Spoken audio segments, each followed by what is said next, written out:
Good morning, good afternoon, good evening, and good night. Ladies and gentlemen, welcome to Life of Logan TV. And you wonder how you got here? Well, that's because you're meant to hear what I have to say today. So please, before I get into the message, don't forget to like, comment, share, and subscribe if you haven't done so already. And since you're going to do all that, you might as well do the final step and hit that notification bell so you're always alerted whenever I drop a video. So today, I want to talk about the aspect of love, specifically accepting love. It's something I know I battled with before, and from talking to a lot of my guy friends, and even some of my female friends, they have said that they have trouble accepting love. And for me specifically, I'll just go into my stuff. The reason why I've had trouble accepting love, well, one type of love, acts of service. It's a love language. I love acts of service. Like, you want to show me you love me, do something for me, because I'm not going to ask you to do anything for me. I'm very independent. I'm self-sufficient. That's the way my mother raised me, and that's the things that I've continued into my adulthood, and I try to instill in my son, and just men in general being self-sufficient. Because at the end of the day, no one wants to feel like they just have another child that they're taking care of. And that's a common thing I hear with a lot of women, talking about how, I did this for them, I have to do this, I have to do that for them. Like, a lot of guys can't even make, set up regular checkup appointments for themselves, or just handle just like normal business or whatever. And they depend on their woman to do stuff like that.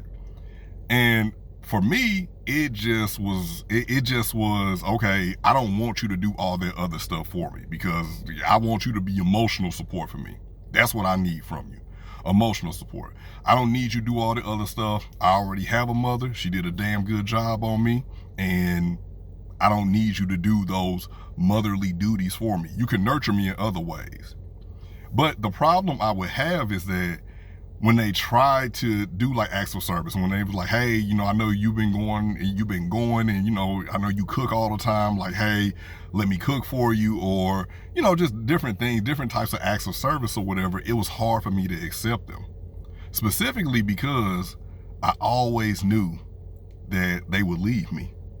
Not because of attraction or anything like that, or specifically because anything that maybe either one of us was doing wrong, but I've always felt like, and I've been shown this time and time again, that they would leave me because they couldn't handle being the one thing that I needed them to be, emotional support.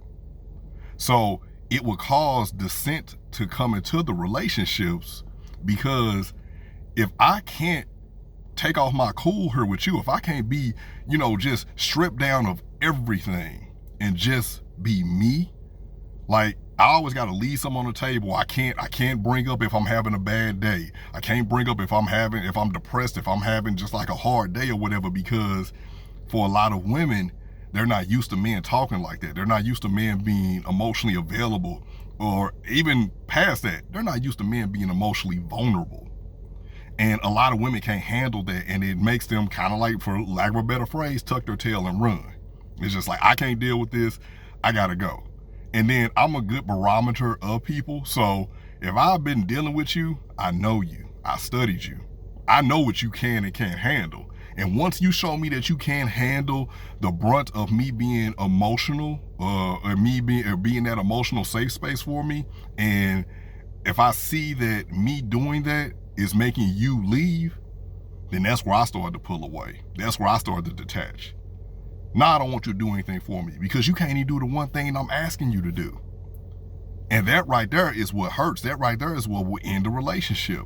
Because I'm constantly leaving something on the table. I'm constantly leaving something on the cutting room floor. I'm constantly tempering my emotions when I'm just look, I just want to just be able to come to you and just have an emotional breakdown or whatever, and get it. But I know that if I do that, then that's going to cause you to pull away from me. So I say, okay, she can't handle it, so I have to make the adjustment. And the adjustment is that I won't be myself fully. And that right there is what hurts somebody. Because if I can't be myself fully with you, then what do I need to be here with you then? And that's what we talk about on this channel, is just being more emotionally aware, not only of yourself and what's going on within you, but being emotionally aware of your mate. Same thing, switch it around, fellas. If she can't be emotional with you, she can't be her full emotional self with you because she feels like you're gonna throw it back in her face later during good times or something like that or whatever. Like, yeah, you was acting crazy. Like, you was like, nah, I wasn't acting crazy. Like, fool, like I was missing you. Like, I needed you and you weren't there for me. Same thing. I've had women do that to me or whatever. Like when I guess during times of peace or whatever, and they think things will calm down, you start to hear their real feelings about the issues at hand. And they like, yeah, because you know how you get, because last time you acted up or whatever. Like I was like, I can't deal with this or whatever. Nah, it wasn't about the fact that I was acting up. It's not about the fact that I was throwing a tantrum.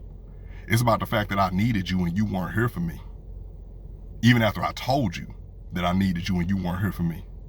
So yeah, I'm looking at you a little different. You looking real funny in the light. And eventually, it's gonna lead to the dissolving of the relationship. And that's fair, because you're giving somebody a warning and letting them know like, hey, this is what I need from you. And if you can't provide it to me, cool, that's fine. No hard feelings, but I can't stay here.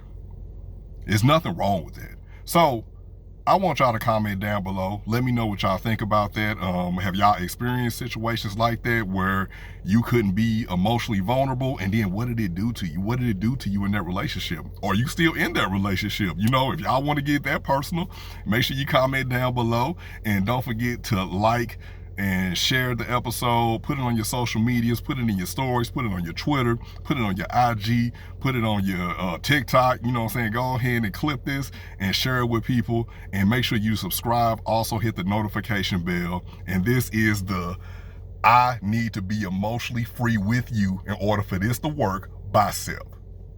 Y'all see it. As always, good morning, good afternoon, good evening, and good night.